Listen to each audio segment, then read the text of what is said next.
matuwid at ang masama. Ang bayan ay magulo kung may nakagawan sa kapangyarihan.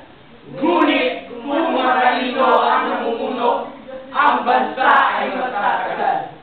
Ang pinuno sa mahirap ay sinisirit, ay tulad ng baha na sinisira sa pananim.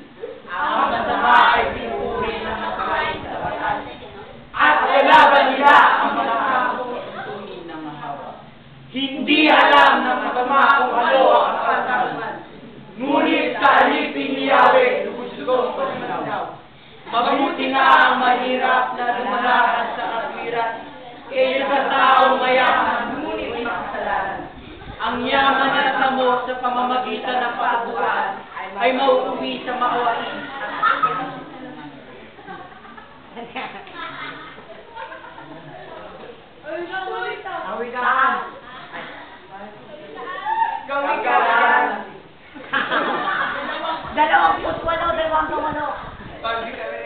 Kawikaan.